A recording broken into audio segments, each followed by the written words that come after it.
is the Coin Show Podcast. A podcast about coins and coin collecting from the perspective of both dealers and collectors. Hosted by two guys with a passion for collecting and a combined experience of over 50 years in the coin industry. Here's Matt Dinger and Mike Nottleman on the Coin Show Podcast. And this is episode 235 of the Coin Show Podcast from our brand new Palatial Studios. I'm Mike. I'm Matt. Hello, fellow coin nerds. And pile in, everybody, because there's lots of room in the new studio. On this episode of the Coin Show, we will be talking about your coolest thing. We're going to do a big one tonight. It's been a lot of response. There's a lot of people that want to show off, and we are all about that. We also will take some live questions, and I think tonight is going to be an Ask Us Anything. Ooh. So you can ask us anything. We may not know the answer. We may have to make something up. Or be willing to answer. Yeah. Right. But that's the way it is. But first, as always, the news.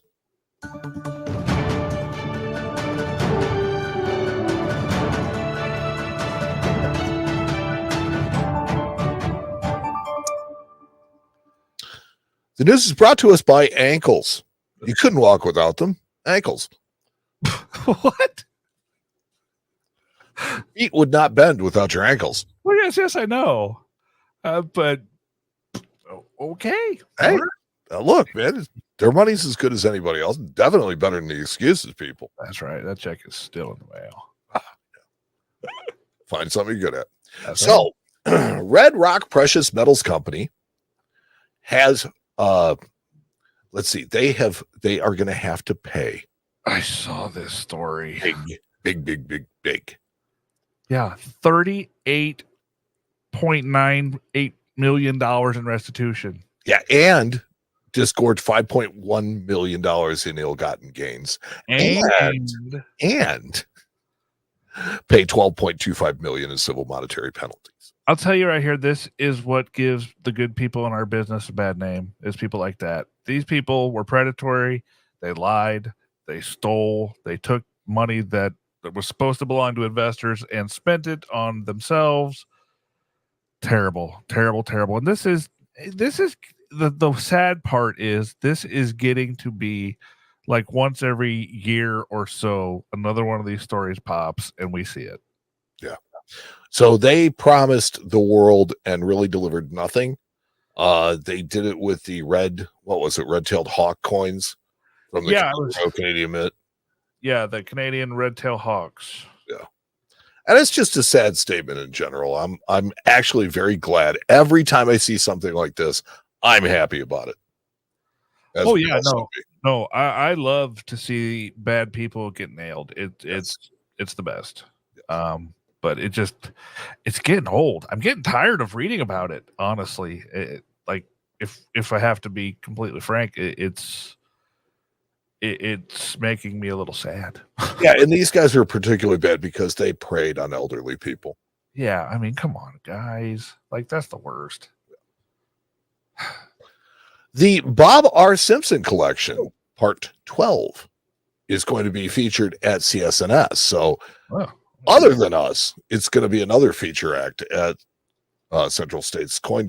There we go. Yeah. And it's like, look at this gold piece. Yeah, I mean, that coin's beautiful. Look at this thing. I could just look at coins like this all the time. You know what my favorite part about this coin is? What's that? 15 stars. Yeah, I know. Look at them all smashed in there on the right-hand side. Well, they're smashed in on the right-hand side, and it's like it goes on forever on the left-hand side. Yep. Looks like Indiana quarter. Yeah. Yeah, I mean, that's the thing. That was how they did them at that time. At that particular time, there was 15. Yeah, they were going to add a star for every state that joined the union. Then they thought about it for a minute. Well, after the 15th, after Tennessee, it was kind of like, well, maybe we shouldn't do this. Yeah, maybe it's not such a great idea, huh?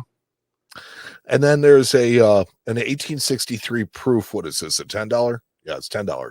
64 cameo, light hairlines. Yeah, a few. I mean, they're obvious. Yeah. I don't think you're really, telling any stories on it, but striking is really nice. Look at all the stars. Yeah. Very cool. Yeah. Ooh. Have you ever held one of these and looked at one? A proof saint? One of these blast proof ones. Yes. Yes, I have. And they are absolutely stunning. They are, but they're weird looking. They are. It looks like the modern finishes that they do nowadays on some of the stuff, except it was done in 1913. Well, it looks rougher, if you ask me, because what a lot of people don't understand is that they did the blasting of these after they struck them. Yeah, exactly. I've held a couple of these at the shows. Every time I see one in a case, I always ask to look at it. Yeah. Just because they're just so cool. They almost look sandy. Yeah. Well, they're sandblasted. They're sandblasted. Yeah, but I mean, they have that just really super rough, and yet it doesn't really affect the detail that much. It actually makes it pop a little bit. If you look at her foot. Yeah, she needs pedicure. Then if you look at, there's an 1839 Gobrick dollar in copper. It's a pattern. Very cool. Iconic design. Oops. Back to the beginning. Yeah, very cool. Iconic design. Oh, there's more. Oh, no. There is definitely more. There's a Continental dollar, a Confederate cent. Let's see. That's going to be Confederate cent. Proof 63. This is an original Confederate cent. So most people, when they think of Confederate cents, they think of the restrikes that you see done with the canceled dies back in the 60s. Right. Well, this is an original. I think they struck, 15 or 16 of these, if I remember right. These were made in the late 1860s. Yeah. Long after the war was over. Aha, look at that right there. But what is known includes the fact that the total struck in early 1861 was 16. Bam. Wow. Good memory. Yeah. And then they spit one in a tavern, and that's what they said was the discovery of the issue. If you read this. Oh, so it's kind of like the ice cream dime. Yeah, pretty much. And then Stella. Streetcar Named Desire. Just in case somebody didn't get the reference. 1833 cap. This is very desirable. Proof 66 cam. CACG. Wow. Yeah. Simpson has some great stuff. I'm not gonna lie. I'm jealous. Yeah, I mean the small bust, capped, left. Yeah. Wow. Cool. Just the whole thing. It was really, really great. So this is a hell of a collection. The next slide actually is the same thing, so you really don't want to go there. Okay. All right. In mint news, proof products seem to be the number one selling things, and they're not really selling all that big. So that means that things are slow at the U.S. Mint. Well, question.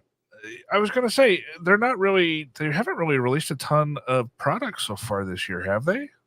The proof set, the silver proof quarter set, the proof quarter set, and I want to say the proof silver eagles. Yeah, right here, the W proof silver eagle. So it seems like pretty much everything they've released so far has been proofs. Yeah. Congratulations set has a proof silver eagle in it. Yeah.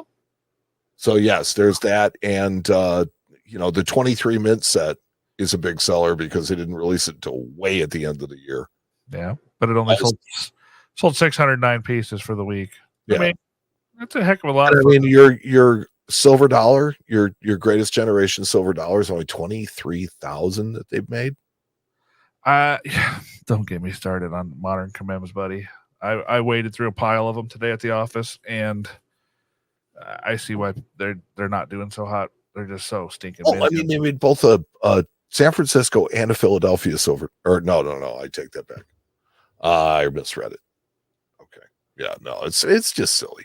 Yeah, the commem dollars. I mean, the program I get, they mandated. It's a special interest thing, but man, I'm tired of them. Let's do something else. And I'm tired of the pattern of doing the whole silver dollar, clad $half, $5 gold.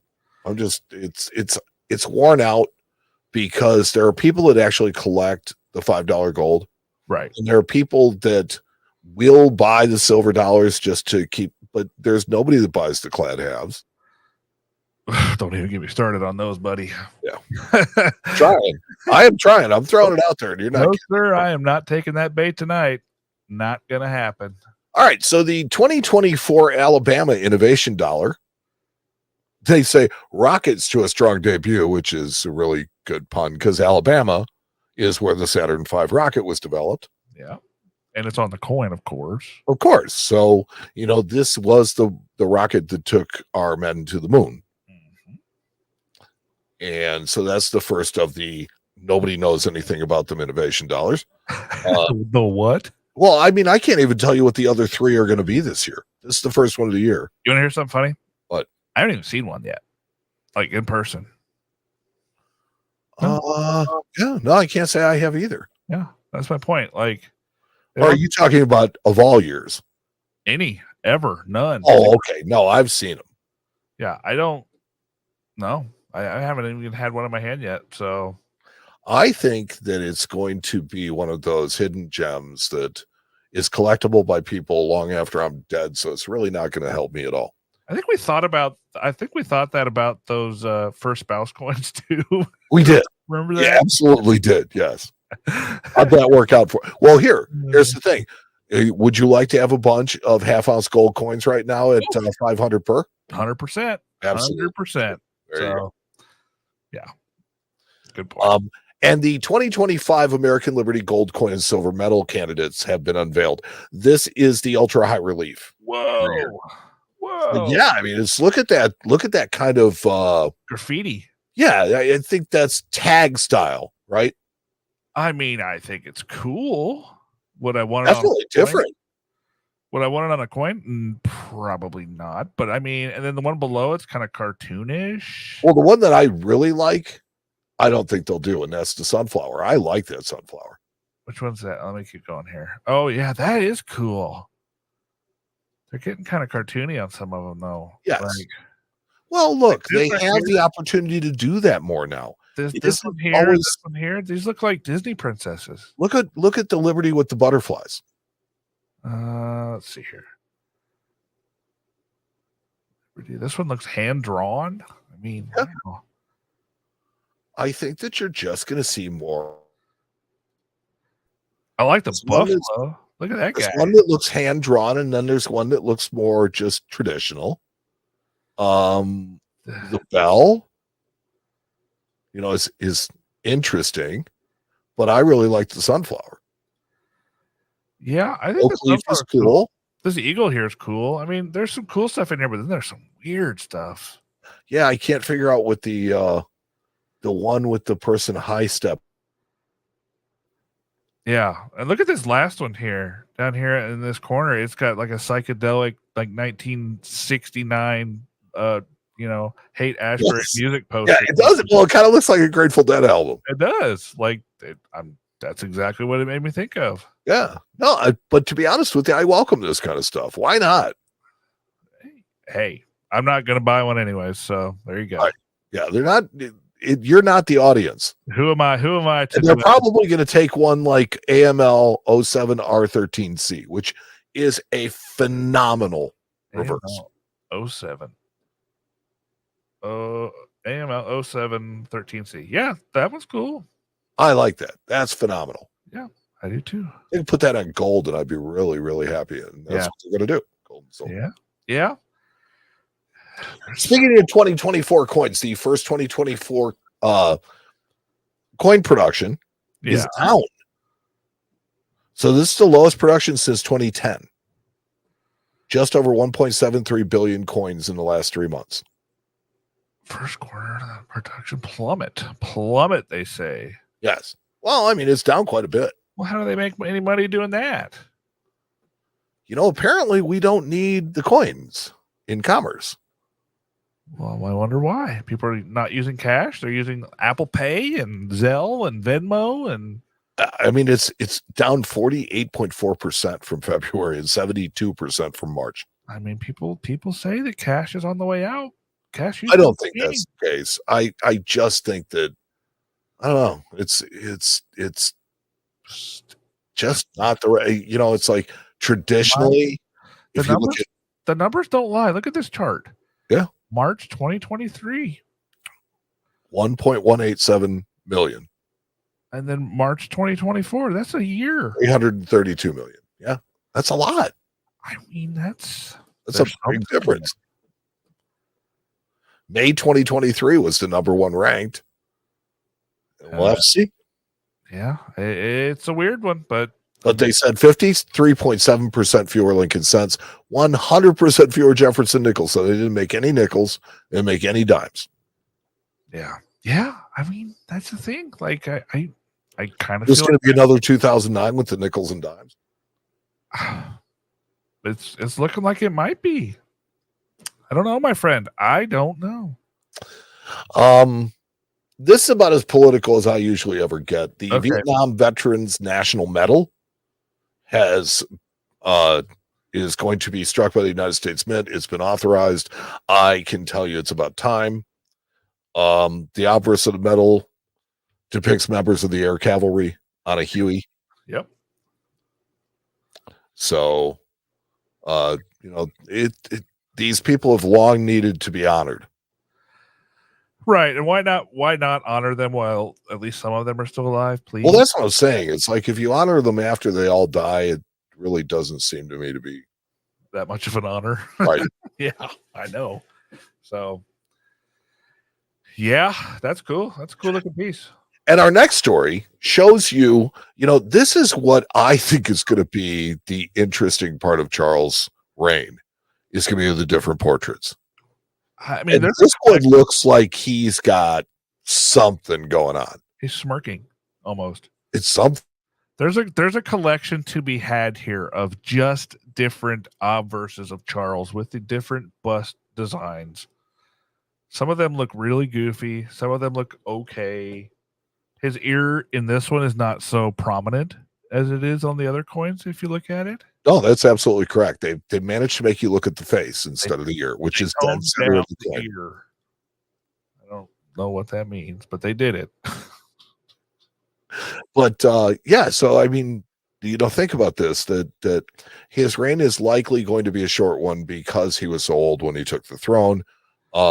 So yeah, this is going to be more of an interesting let's see how many, because all the Commonwealth countries do their own different buzz, their own right. different, it's not but like, they all have to be approved by the crown. Right. It's not like the Royal Mint mints the coins for all these different countries. They're minted by their own mints. So there's going to be slight variations. I mean, I think they kind of like the some of the coins here in the States, they get guidance of what has to be on it. And then other than that, it's kind of sort of up to them to do it the best way they see fit. So that's why there's these variations.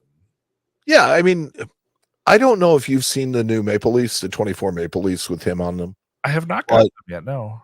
But it's a completely different portrait than that which is on the Britannia. The Britannia looks actually pretty decent. Yeah. I don't like the portrait that's on it. And this is another one that I don't really think is too flattering. Yeah. Yeah. That's just my opinion. Yeah, I agree. I agree with you, buddy. CAC Grading has announced the launch, of course, of the CAC registry. Finally. Yeah. So now there is going to be a CAC registry, and let's see. Are they going to accept anything but CAC coins into it? No. No, they are. They're going to, but they have to have a CAC sticker. Right, but that means that it's CAC graded. Oh, wait, hold on. Wait, no, I'm reading the story here. So hold on. I hadn't read this yet.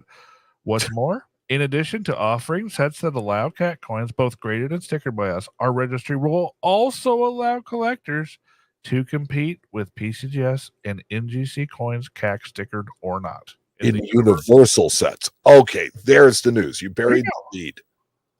There you go. There is the news. I like that, because that's your universal sets, and we'll see, because I have a feeling that it is a universal set will show the subtle differences between the grading services. Yeah. Yeah, cool. Well, there you go. I like that. I like that a lot. Yeah. Actually. Good job, guys. The ANA Summer Seminar is something that I think personally everybody should attend if they can. It's going to be this year from June 16th to 19th. for session 1 and June 23rd to 26th for session 2. There are different instructors for the classes from week 1 to week 2, which will vary. And there is just a whole lot of learning going on. There's a lot of networking going on. I attended both the last 2 years, and one of the things that I made a point of doing was I sat with different people every single meal. And so I got a chance to, Well, that was because of your odor mostly. Well, no, it wasn't. It was me choosing, allegedly. It wasn't that. It was me. Kidding, buddy. Oh, that's funny. So, yeah. So, they have advanced paper money, the modern minting process, coin carving. So there's a hobo nickel thing in session 1. I've been a champion of banknotes, all that stuff. I've been a champion of the summer seminar for many years. There's literally anything you want to learn about coins. There are the people there. They literally gather all the most important people in the industry and all the smartest people in the industry on certain topics, and they get them in one spot. And then they allow you to interact with them and learn from them and listen to what they have to say. So knowledge is awesome. There is not a thing wrong with that. And it's never bad to make new friends in this business. Heck yeah. Because it's the connections that you make that might put you onto something that you normally wouldn't. Yeah, exactly.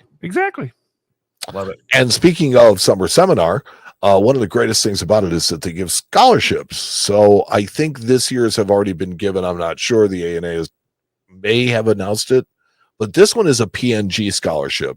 Okay. And so this young numismatist from Coeur d'Alene, Idaho, Donovan Floyd, is the winner of the 2024 PNG Annual Scholarship Award. So that's going to cover his airfare, his meals, his accommodations, everything for a session at the summer seminar. Right. Well, that's cool. Yeah. I like that. And finally, in the news, and I hope Jack doesn't mind that, I kind of like to close with him because I always see it as good news. Right. So Jack Young has been doing so many articles now. He's up to his 50th Coin Week article on counterfeits. 50? 50. Wow. Yeah.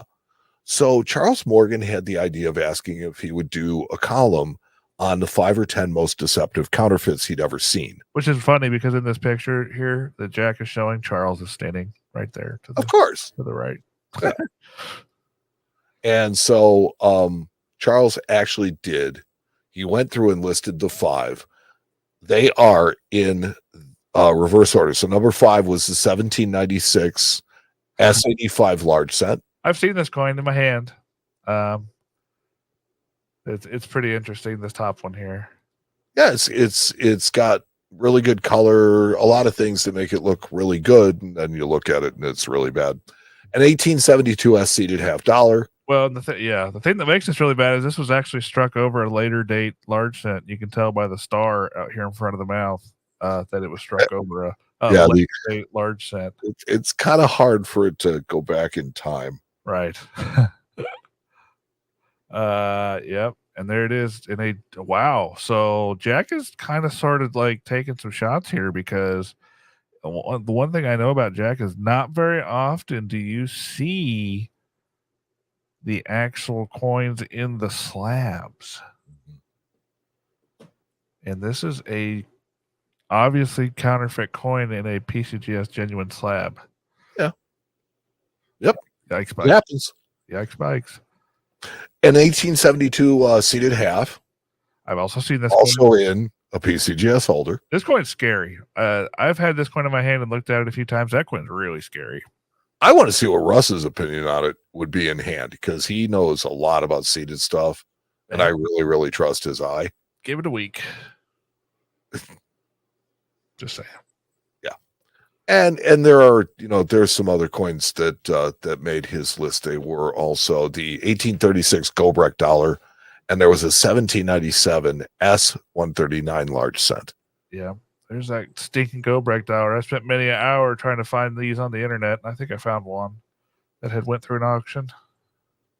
And that was what he considered to be the top 5 most deceptive counterfeits that he had ever encountered. And we celebrate the man's entire catalog. Yes, for sure. And that was the news. And the news, of course, was brought to us tonight by Ankles. You couldn't walk without them. Ankles. Ankles. Well, do you want to check in with a chat before we bang over to the coolest thing? Yeah, let's check in and let's see how everybody's doing. Because, man, we got a lot of people in here tonight. We do. I like it. It's good to see you guys. So it's like, get your questions ready because we are definitely going to answer. You ask us anything. We have the unnamed source on hand. I'm hoping Justin will come in here and help us out. And we'll see. He's in the ether right now. Uh-oh. Paul, I need a scholarship. Okay. Well, let's one other thing real quick news, and then we'll get right on to the coolest thing. Is the meetup for Central States. If you guys will be attending Central States, I would let you guys know that when our meetup would be. We're going to have our meetup on Thursday night, which is the 2nd of May, in the hotel lobby of the Renaissance Hotel at 8 p.m. Central Time.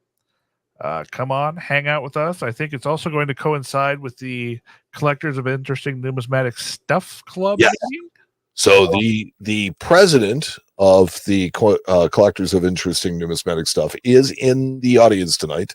That would be Stephen Mayer. Yes. And so he is going to combine the meet and greets for that club and our group because there's so much overlap. Right. And it's like we can all just have a really good time. There is a big area for us to sit in the Renaissance. So we don't even have to sit in the bar. We can sit away from the bar. Nice. Where we can have conversation and we can talk and there's plenty of seats. And is Spencer coming this year? I know he's got a brand new baby. So no, unfortunately, my big Spencer's staying home with his brand new little baby. So you know what, he should. It's okay. I told him to. Yeah. But yeah, that's what it's going to be. So you guys come hang out with us, say hi. There will be plenty of listeners to the show there and coin nerds such as yourselves and us. Come hang out. All right. Come hang out. All right. You ready? Yeah, absolutely. Let me just get the things with the things and the things ready here. Okay. Yeah. There we go. All right, guys. Well, this is your coolest thing. And here we go. All right. So Matt Porras starts us off. Birthday gift from my mother, from her birth year. Oh, that's cool. Nice. Yeah. So he bought her a nice uncirculated 1949 half. It's got some toning. It looks like the bell lines are actually pretty strong on this. Yeah. Yeah, it sure does. Okay. Very nice half, Matt. Thanks. Mark Schur is up next. He says, not a great pick of my George Michael commemorative crown. I loved Wham when I was a kid, and of course His Majesty is on the other side. Wow. I kind of like that, actually. See, and it has to have His Majesty on the because I was going to say there's a picture of it here. Right. I was going to say there's two queens on the coin. Oh, man. Just saying. But that's funny. Compare this design to the one we were looking at earlier. How much more of a jowl he has, how much bigger the ear is on this one. And this is a Royal Mint issue, I believe, right? Crown? I think so. Because this looks more like his official portrait. This looks like the one that's on the Britannia. Right. Wow. George Michael looks stunning in this coin. I mean, but he was a model.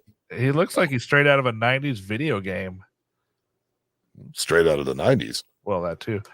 Slab Daddy's up next. He says, something cool I recently got. This was the original green bean tag from CAC's first year of operation.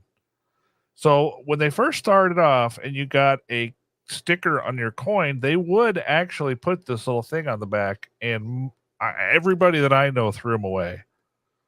So I think he's showing us that, hey, there's a survivor out there. Slab Daddy's flexing. Yep. Slab Daddy flex. Jody Dotson. Picked this up over the weekend at the NWA show in Bentonville, Arkansas. So hold on a second. So are we talking about? Oh, it's got to be a Northwest Arkansas coin show, not the musical group. They got that attitude. Yeah, absolutely. So this is a 1560 shilling. Yeah, this Elizabeth the First, VG8. Very, very cool coin. Yeah, this is a hammered coin. So it's like these are always really cool. Yeah. And it's a by Annex as VG8. Yeah. Up next, Clint Ogle says, "Sorry, I don't have a better picture, but I picked up this Boggs version of the Sacagawea dollar at the GNA show this past weekend. It's made out of plastic. I have never heard of such a thing. I've been doing this." What? Says Boggs money on it. Well, it does, but it's also was made in 1984, and it appears to have the same design or very similar design to what we went with. I think it's a classic restrike. I don't know if it is or not. I don't know what. How would you have this? This was a portrait that was designed by Glenna Goodacre. It was. There's no way that it can predate. I'm Googling. There's no way. I'm Googling.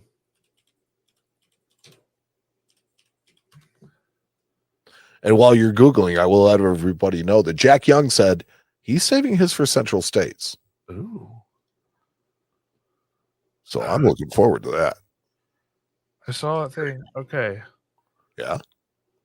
JSG Boggs Sacagawea dollars. Let me get this up on the screen real quick. I'm going to pop us over. Can you guys see that one? Yeah, you had it before. It was better. Okay. You guys can see it. Okay. So let's go here. Yeah. This is the smalldollars.com website. Actually, it's a really good reference. JSG Boggs dollars. Boggs bills are collected around the world. Now, JSG Boggs has moved into the coin arena. Renowned paper money artist JSG Boggs created his version of the Sacagawea dollar, molded in orange plastic. His set consists of 6 coins. Each coin features a different date mint mark: 1988 CH, Fun 1999B, Fun 2000J. Okay. So I bet that is some sort of like marking on the coin, actually, as to which one it is. Well, yeah, so nobody tries to pass it as an actual Saki dollar. Yeah, there you go. Okay, well, there we go. We found it. Very cool. See, now everybody learned something together that had no idea what that was. I love learning. Yep. I love this show for that. Jack. Corey Scherer. Nothing new, but I had an opportunity to have my Momi, Ohio collection of paper and Civil War tokens displayed at our local museum, and I jumped on it. Side note, can't wait to find something in Central States for next coolest thing. Uh-oh. Cool. J.R. Preston says, so it's probably the coolest find in a long while. A $20 bill with 22222222 for the serial number. Pulled my money Solid deuces. Pulled my money out of the Mac machine for the week and noticed 5 of a kind. It was ascending order. 222222223XX. All brand new crisp bills. Took my chances, and it was skipping numbers. But he ended up with this note. I will keep some of the bills near this order. He can't decide if he wants to send this one off or get it graded. Probably to have that note graded, especially if it's crisp and circulated. Solid serial numbers are worth a decent amount. I sincerely doubt that you're going to be able to keep it because of the value. Yeah, I mean if it's crisp uncirculated solid twos, that note's going to fetch a very good dollar. I mean it's in the thousands, believe it or not. Not Hercules, not something I would buy, but definitely in the thousands. Hercules got a new lens for his camera.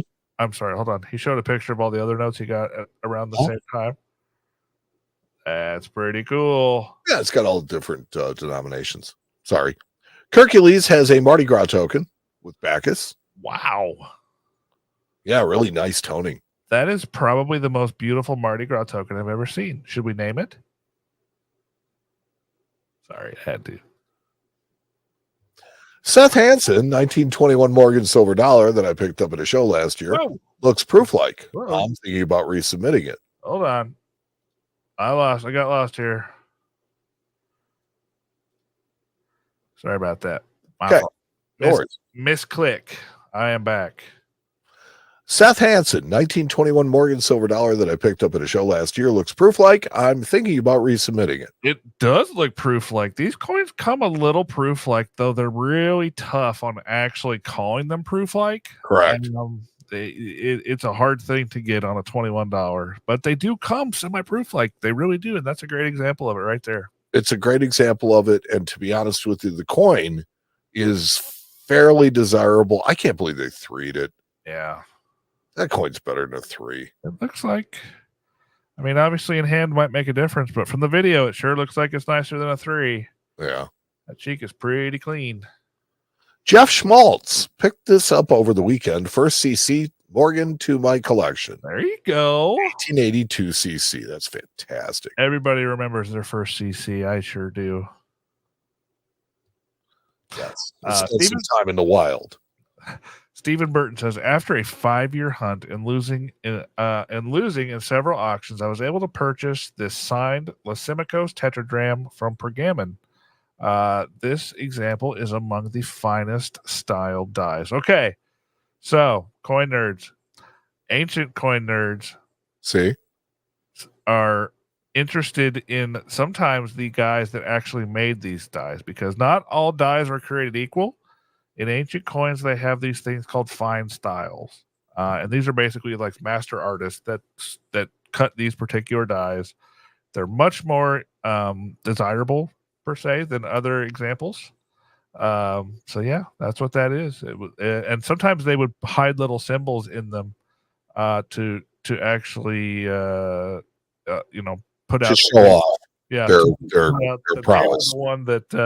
They were the one that carved this die. So yeah, this one is very well detailed, and for the fact that it has such a deep obverse, that will make it harder and harder to strike the details up on the reverse. So yeah, the reverses are pretty flat on these. They're not as nearly as deep. Not like this one. That's beautiful. Yeah, pretty coin. Dennis Mendoza, common date, and the last coin I needed to finish the series. So apparently Dennis has a complete set of 20 libs. Yeah, these are 10s. Oh, I'm sorry. The glare got it, so I couldn't see the denomination. Yep. So this is 1843. Oh. 10 lib. So I'll see if he posted any other pictures. Nope. That's okay. Yep. It's a beautiful coin, and it's in a PCGS holder, AU53. With a CAC sticker. Yes, sir. Our good friend Arthur says, scored this one last night. Need to confirm the authenticity once in hand, but if it's a genuine article, it will be my single best margin purchase to date. Let's take a look. Holy cow. Yeah, it sure definitely looks like a real holder. Definitely looks like a genuine coin from this picture. Yeah. One can only hope. Hopefully the listing was genuine. If it is, there you go. Yeah. Daniel Fiegel picked up this dual error clip and off center from Michael Kittle Rare Coins. It was a little out of both of our normal swim lanes, but too cool to pass up. Yeah. And this is what I like, when people just kind of go out of their comfort zone and do something a little different just because it's cool. Sometimes something just hits you a little bit different, and you just never know what that's going to be and when it's going to happen. And I'm guilty of that more than most people, actually, of buying something just because I think it's cool. See, Daniel also picked up my second coin from the former Washington Rainbows Registry. Said it was a beautiful W quarter for a steel in an annex slab.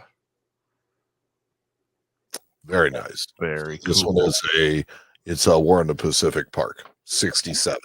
And he showed us the Washington Rainbows coin too, which is 1944 quarter, PCGS 67 plus. Plus, yeah. Gotta like that. Ooh. Jack Riley, altered date 1815 large cent. I've been looking for one of these for a while and stumbled across one. Since it's the only year the U.S. never made a cent, it's still pretty cool. Yeah, so it looks like they took an 1845 and just lopped off part of that 4 and turned it into an 1815. Yeah, so it doesn't have the correct type for either 14 or 7 or 16. Right. Yeah. Jack Hill shows us An 1888 seated dime, an MS62 NGC with a CAC sticker. And the coin's got some pretty peripheral toning with being mostly white in the center. I think that's a pretty coin. Thank you for showing us. It's a really old slab, too. It is. It's an old fatty, I think. Yeah. Old, yeah. NGC slab. Stephen Mayer picked up this nice boon this month. Love the old green holder, too. So this is in a, what is a same generation as the Rattler, so I'm not sure if this actually is a Rattler. No, this is the Gen 2. I can't tell. It has those little dots on the back. I feel like this is right after the Rattler where they put the little thing around the outside of it. Sure. But maybe not. It's hard to say. Let's see if he posts a picture of the back. Oh, yeah. There you go. Very, very cool coin. Very nice. Malcolm says this 2 Stever coin was minted in the town of, I don't know how you pronounce this one. Gali? Well, it's Gal? Ceylon, so it's Gal? Who knows? Gal. I would say Gal.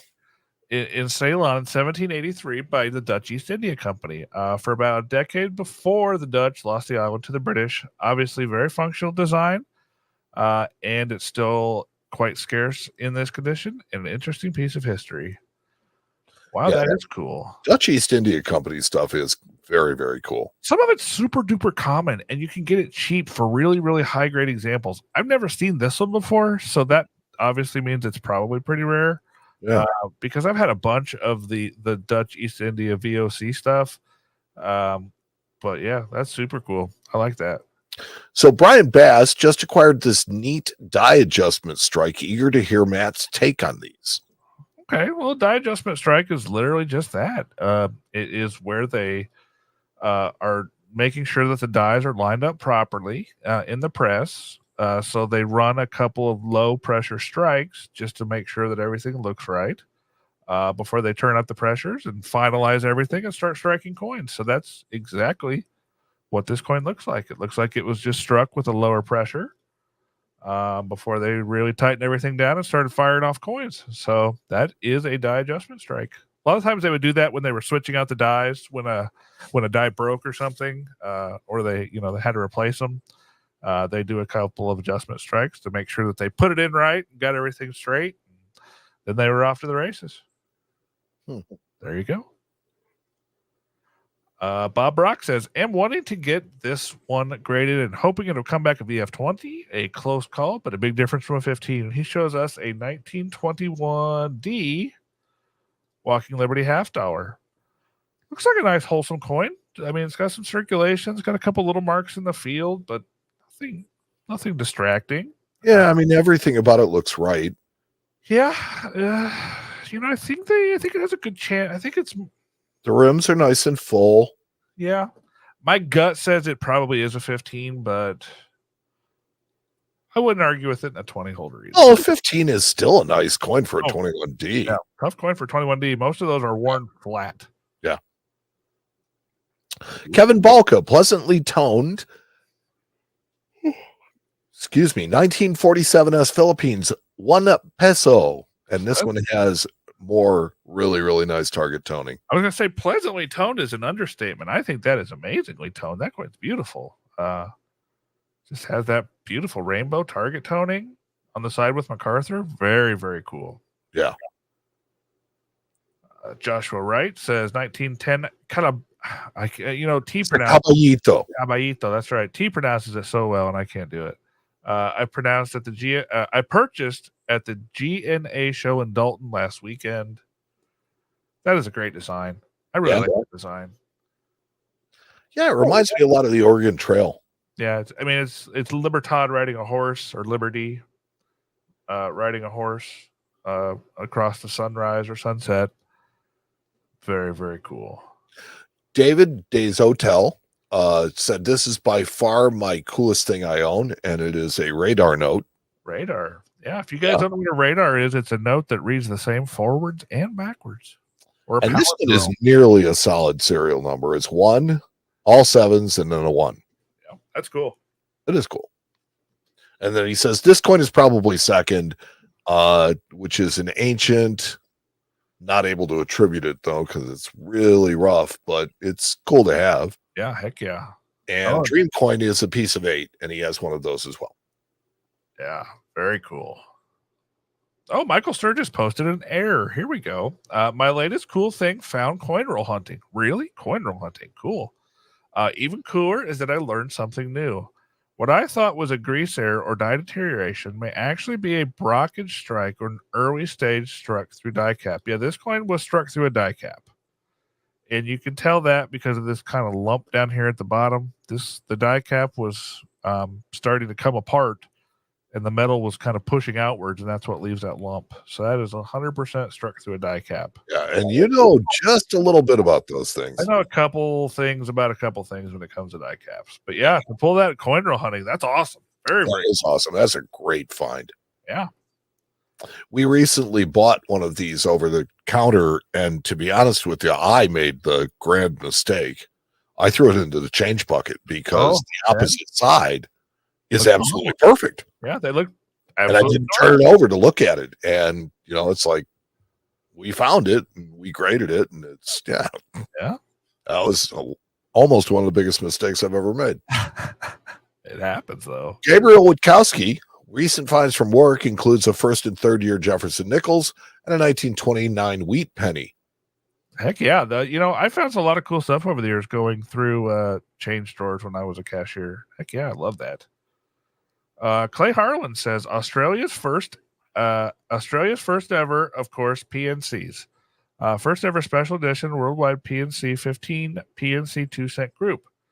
The one and only out with a pound, in with a cents, officially authorized, not of course in Mint Records, as it was the only competition for the most historic change in Australia's monetary policy. So what we're looking at here looks like,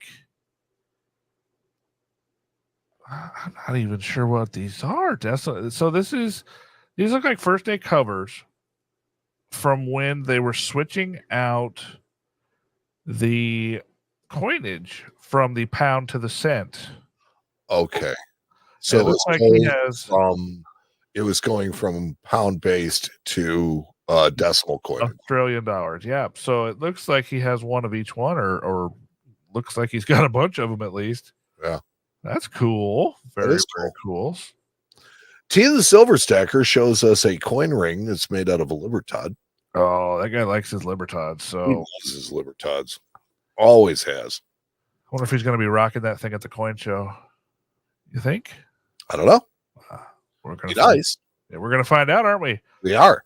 Susan Stoll says, I just got this coin today, and it is a 2024 Dragon of, I believe this is Australia. Yeah, I was going to say. It's colorized. Yep, colorized Dragon of Australia. It's a $1 coin, 1 ounce of silver with a really cool dragon on it. That's cool. Yeah, because 2024 is the year of the dragon. Yep. Susan also got this from the U.S. Mint, and so it's a Rosie the Riveter medal. Yeah, U.S. Mint Rosie the Riveter medal. These are cool. Yeah. I like this design here on the back with the ship and the airplane and the tanks. Really cool. Hey, here you go. I'm going to let you have this one, buddy. It's all you. Okay, so Justin Irvin, this is a coin from the Trial of the Picks. It is a 2019 1/20th ounce silver-proof Britannia. So every year, the Royal Mint submits all of their coinage to be examined by a judicial court. They test the metal's purity and quality using destructive means, and the process was invented in 1400 due to a problem with the metal content and purity being off regularly. So it's my favorite numismatic process because of the penalties. So no king or queen wants their coin of the realm to be, as far as, you know, short change. Right.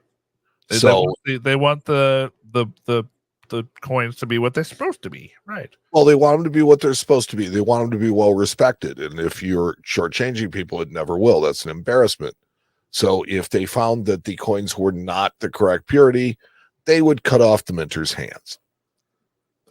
Well, who needs hands, right? I mean, they still do the Trial of the Picks to this day. Now, it's like, I don't know when the last time somebody lost their hands was. I think that would be an interesting topic. Oh man, can you imagine they just drag him out to London Bridge nowadays and lop his hands off right there in the middle of the street. Up with his hands. Bernie Brennan says not really big on Constitution coins, but this one had really nice toning. Yeah, I kind of like that one too. Yeah, beautiful coin. Yeah. No, it doesn't need a name. Oh, I was going to recommend Mustafa. Yeah, sure. Marcus Davis, my first coolest thing is my yearbook. I started collecting in 2004. So I thought it would be fun to have a numismatic related people sign it for me. That's cool. So he took a red book and he has had all kinds of people. Oh, wait. I see my terrible handwriting in there. Yep, Matt is in there. Yeah. Dennis Tucker's in there. Ventress Gibson. I'm sorry, I write like a 7-year-old. Never been good Okay. at writing. No. It's just a thing. And then his other coolest thing is this Morgan dollar with the piece of the bag it came in. I'm not sure it's the bag it came in. I just think it's a bag of I think it's just a piece of bag. coins that, yeah. That's cool though. I mean, it's probably a coin. It's probably a piece of a dollar bag, which they're out there. Right. And it's possible that this coin may have spent some time in this bag. But probably not, if I was a guessing man. Right. Seth Cecil says, I've been buying $500 boxes a quarter lately. I'm on my third one, and every box has given me 2 West Point quarters each so far. Wow, cool. I just pulled these 2 2019s today, and I've only gone through 10 of the 50 rolls so far, hoping to find some more and maybe some silver. So they're still out there. They're still being pulled. That's awesome. And he's been incredibly lucky. Because there's an American National Park one there. That seems to be the one that everybody likes. Yeah. Corey Williams says flowing hair $50 was clearly someone's pocket piece for a very long time. Wow, look at that thing. I know. I love flowing hair halves. And look how the edge is still all there and legible. And yeah, you can still read the side lettering, but the edge lettering. The rest of it's just gone. That's so cool. Yep, there's still a little bit of luck left in that coin. James L. Crandall says, my most recent ad, 1950 to 1963 Franklin proof $50 set. I do have the 56 type 1 proof outside this set, as well as the 35 coin business strike collection. You know, I will say in modern-ish coinage, this is one of the most impressive capital holders that are out there. I've had a few of these. Every time I get one, man, if their coins are nice and white and flashy, that set right there just looks cool. It's just one of my favorites. Agreed. So I love Franklin halves, particularly when they have a little frost to them. Right. Well, of course, everybody does. You kind of like them. Hey, Barry Swan, the unnamed source says, as clean and as white as an SOQ as I've ever seen. Photos don't do it justice. And he shows us a 1928 Philadelphia. Yep. And it is. It's got phenomenal luster. And the coin looks to be a smoke show. And last but not least, oh, hey, it's me. Oh, yeah. So you might as well go ahead. I haven't put a coin in my collection in years. And by years, I mean like 3 or 4 years. I haven't bought anything. I can't. But this coin just slapped me in the face and said, you know what, Matt, take me home. And I did. I bought myself a 1964 triple struck obverse die cap in an NGC MS65 red-brown holder. The coin is just so cool. This is an obverse die cap. So this is the one that actually stuck to the die and started smashing out coins right here on the back. You can see. So this caused something similar to this caused this coin up here we were looking at earlier. Yes. This coin right here was actually struck by a coin like mine that was stuck to the die, and that's what causes it. But the cool part about this one is this coin looks like it was struck 2 other times before it became stuck to the die. So this coin is just a big hot mess. It's just one planchet. So it actually gets really thin. And the cool part about it is right in front of his face, there's actually a little hole where this coin was starting to come apart from the stretching and the pressures. So very cool. And it's beautifully toned too. Oh, yeah. And that's the best part. It's purple. It's just a cool coin. I had to add it to my collection. I wanted to participate in the coolest thing myself. There you go. Why not? That's it, buddy. So, I guess that leads us to Q&A. Yeah, Q&A. So we are going to do a little bit of Ask Us Anything. That means that you can ask us any question there is. It's, why is the sky blue? It doesn't matter. Yep. And we have to give you an answer. Okay. Doesn't have to be true. We just have to give you an answer. Okay. Well, So our men behind the glass are going to pop up the questions for us so we can all see it and let us know what is going on. It looks like we may have lost one of our. I think we might have lost one of our guys behind the glass. So let's. Oh, there we go. There we go. So Leanne Wyrick, if each of you could buy 2 coins, one American coin, one foreign coin, for your personal collection, regardless of price, what would they be? Go ahead. You first. Okay, so foreign coin, I would like to have an Athenian owl. Oh, those are beautiful. I love those things. They're really nice. It's an ancient coin, and it has a lot of detail. Really beautiful coin. I think that would be what I'd want. Yeah. U.S. coin, if I could have anything that I wanted, I would probably have an 1808 $5 gold. Ooh, look at you digging down deep. I like it. It is the entire bust on the coin. It's a 1-year type and just absolutely magnificent. Yeah, those are cool. Well, I'm going to be a little more generic in my answer. I would go with the world's most famous gold coin, which would be the Eidmar. Oh, okay. And then I would go with the world's most famous American gold coin, which would be the 33 Saint. Just nothing, I've had one of them in my hand. I know. Isn't that cool? Yes. I like it. It's very cool. So one of them is a $3 million coin, and one of them is a $30 million coin, maybe. Yeah, something crazy like that. Ed Owings, when I hear dealers say they're going to sell to a wholesaler, who are the wholesalers? Just curious. Matt? Yeah. So there are in this industry, there are a lot of people that you have never heard of before, and you will never hear of. Nope. These are the men behind the curtains that make the coin industry go round. These are guys that sit in offices all day that have no retail presence whatsoever. They don't want to deal with the public. They're not going to deal with the public.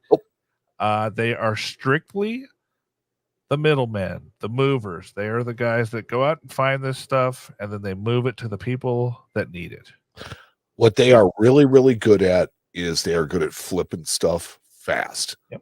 So they take it in, they take it off the hands of people that don't want it, and they move it on to people that do, and they do it very fast, and they make money in the transaction. And sometimes it's not fast. Sometimes it takes time. Yeah. But so that can be true too. But sometimes what they do is they'll organize, say a dealer puts out a buy ad for hey, I have a customer or an IRA customer or an IRA, a corporation that wants to put money into an IRA, and they need 150 4-piece gold proof sets for their IRA. Well, that company then reaches out to a wholesaler and is like, hey, I need these. And then that person, the wholesaler, will go out and try to find them, and then sell them to that company. So it's basically just the big coin vacuum cleaner. And there's wholesalers for everything. There's wholesalers from everything from wheat cents all the way up to $20,000 coins. They're out there. They're just not people that choose to do business with the public. They're strictly dealer to dealer. And actually, a lot of them, depending on the states that they're from, aren't allowed to deal with the public if they're in a wholesale capacity. So there you go. That's who they are. Paul Bloom, how can you tell the difference between a die adjustment strike and a weak strike? Paul is out there throwing questions. Yeah, she's trolling. I know she is. It's okay. She does know about this stuff that we do. She does. And the answer is you really can't. It just the grading companies, I would say my answer would be the general weakness towards the edge of the coin versus the center of the coin because of the way that the coin is, the pressures are struck. But at the end of the day, unless you're standing there, you probably can't really tell for sure. And I think in order for them to call it a die adjustment strike, it has to be relatively close to mint state. Yeah, relatively. Maybe. Yeah, I would say that's. Otherwise, you wouldn't be able to tell. It's possible. That's possible.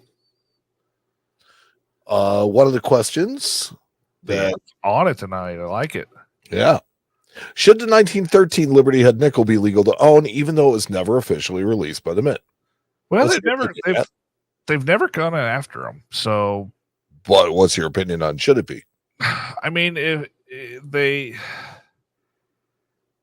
if they're setting a precedent with the Langs boards, 33 Saints, then no, they should not be legal to own. Because if they didn't release it, then it was stolen, wasn't it? I mean, how else do you get it? Unless it was gifted to you by the person making it. I'm not sure that those coins were. So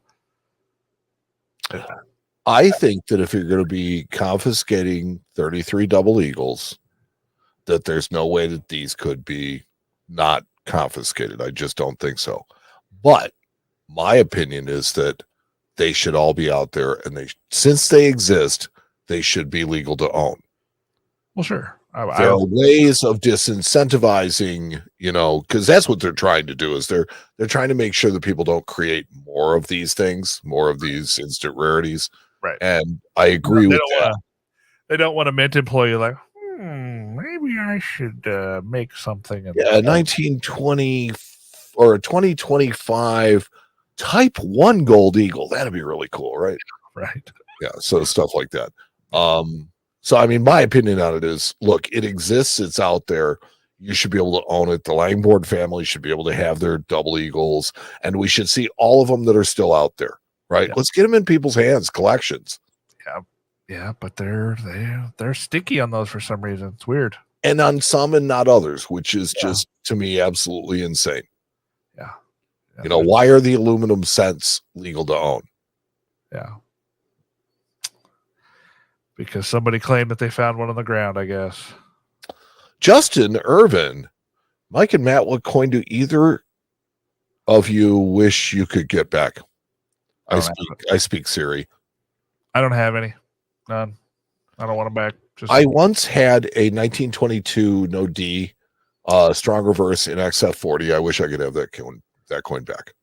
I sold it to Richard Nackbar for $1,000. Say I bought a coin for you. I think it was a 3-legger though, wasn't it?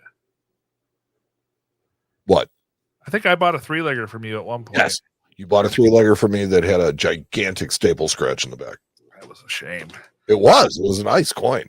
Now, when I bought it, I didn't see the scratch. That was like one of my biggest learning experiences of all time. Yeah, the way I look at it is, no, I don't want any of these coins back that I've had. There's nothing that's just like stuck in my head because I got to be the caretaker of it, or it was in my collection. Yeah, I would say that at a certain point, move on. Yeah, there's bigger and better coins, or just more. Find another one. Different coins down the road, Yeah. Sturgis Coins. Do you know of a reference for markers on the 22 no D-Lincoln cent? I found one in a roll, not magnetic ways correct, but I suspect it's a China special. There is a very good piece in the PCGS Guide to Counterfeit Detection and or it's Coin Grading and Counterfeit Detection. The PCGS book has a nice piece on it. But I will also tell you that if you go to LincolnCentResource.com, you'll find all the markers there. Yeah, I was just going to pull that up, actually. Let's just do it together. Sure. Sorry, Googling here. There it is. Okay, let me add this real quick. I'd really like to know what your guys' thoughts are on tonight's show, how it sounds, because that was the primary driver of this. So I want to hear from our people that listen on audio only. I want to listen to people that have been through a lot of these changes with us from, way back when until now. I'd really like to hear your opinions on what you think of this particular platform and how it works for you. So, yep, here we are at the Lincoln Cent Resource website. Over here on the left, you see this 22 no-D and weak Ds. There are 7 different die pairs. Some are weak, some are strong. But if you go and There's really only one that matters. It's number 3.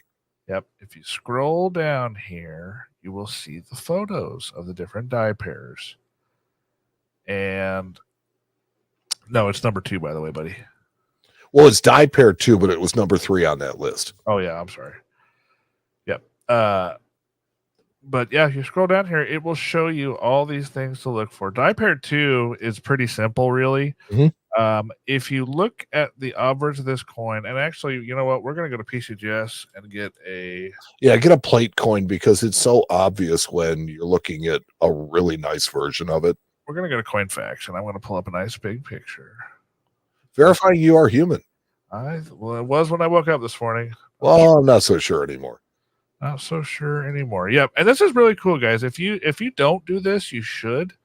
PCGS really does a service by putting out these really high quality pictures of the coins that they've graded. And so yeah, this is a 22 strong reverse, and this is the one you want.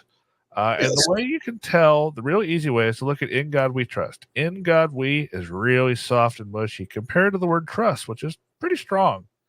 And then also the LIBE and Liberty is really, really weak usually. And then RTY is usually pretty strong. The second 2 in the date is absolutely your giveaway. Yep. And that was what I was going to get to last is if you look at the date, in most coins, this coin is a super high grade MS65. Most years are not going to be. But the 1, 9, and the first 2 are going to be much weaker than that second 2. And if we go over, let's view more images and scroll down to a circulated one so we can get a better idea. Here's a VF30. Let's pull it up. Yeah, I think it's a better example because it'll show after a little bit of wear. Maybe.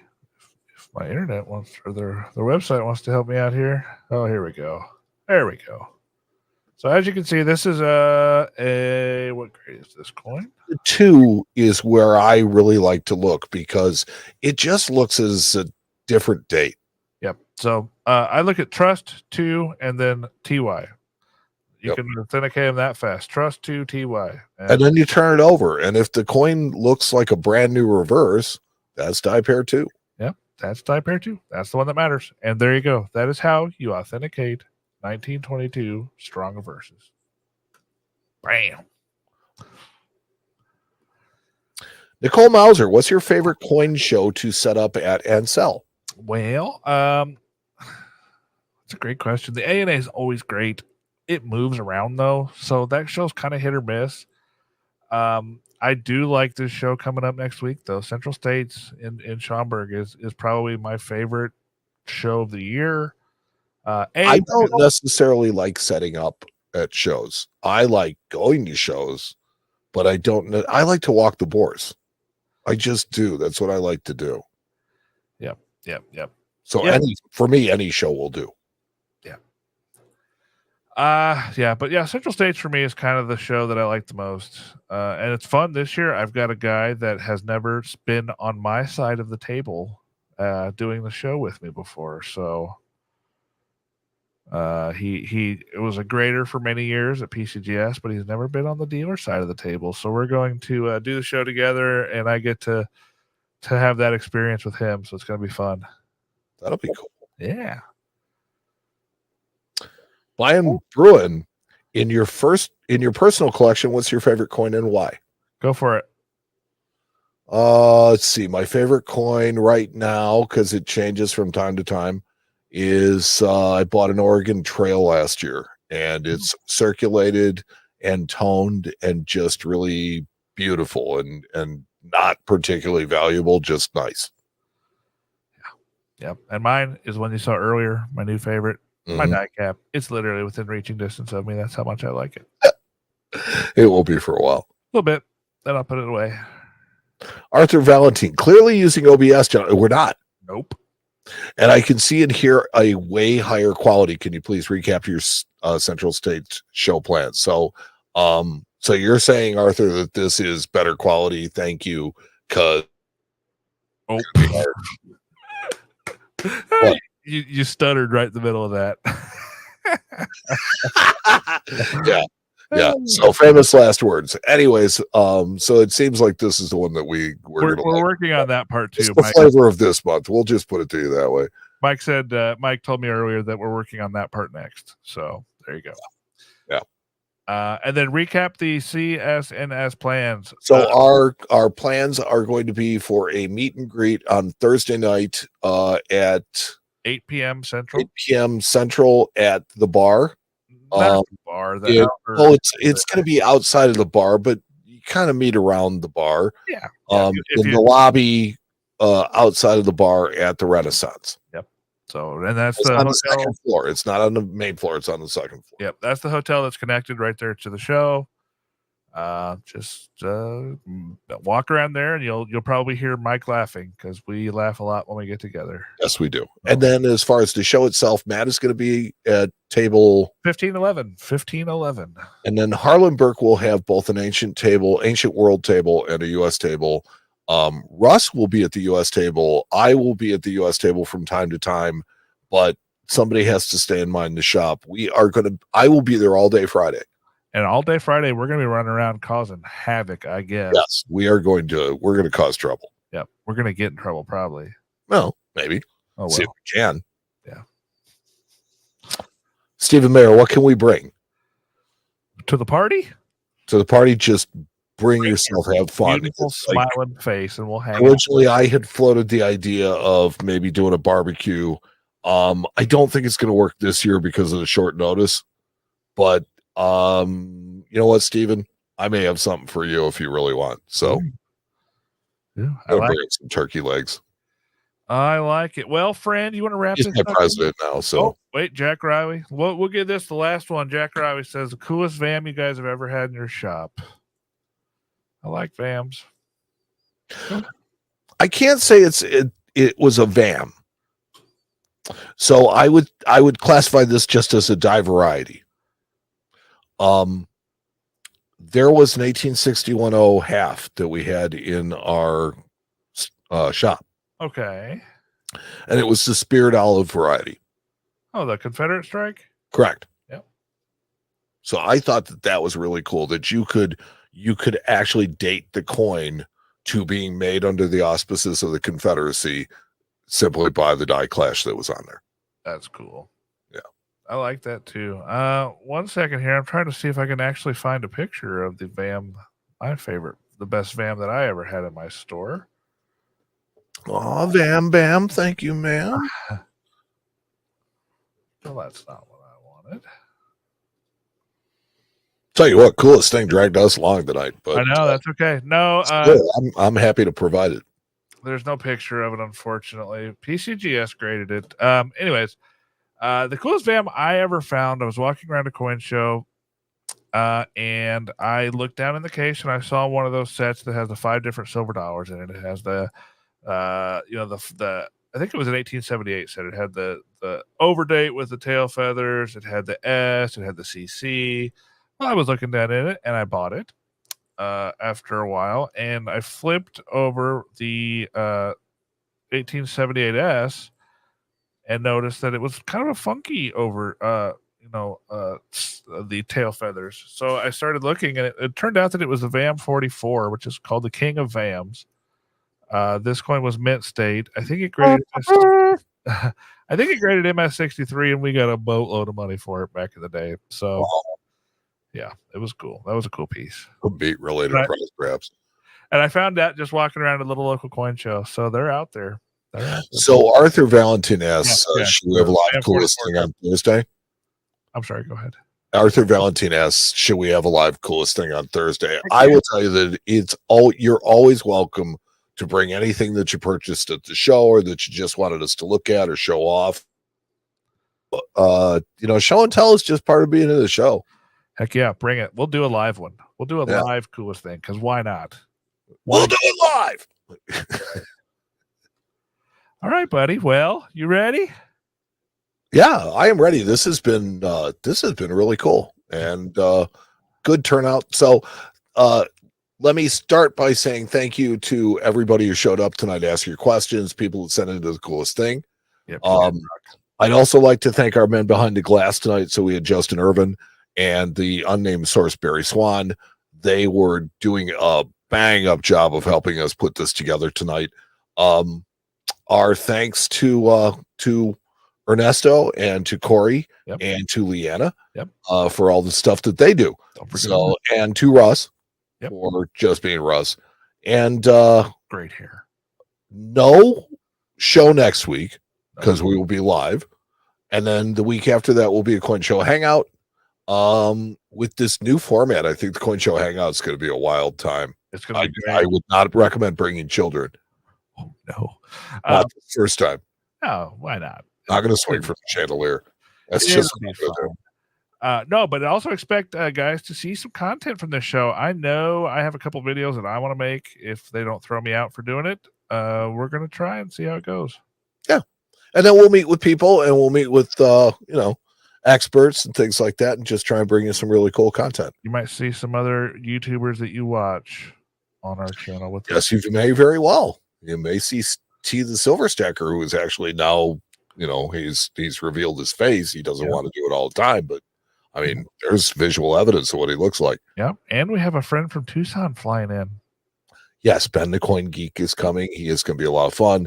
We got all kinds of friends coming to join us. So this is going to be a really cool time. Great. So we're going to use that opportunity to make some fun content for you guys. There you go. Yeah. So thank you again to everybody who came tonight. Thank you for listening and send me your comments on this new format, Mike@coinshowradio.com.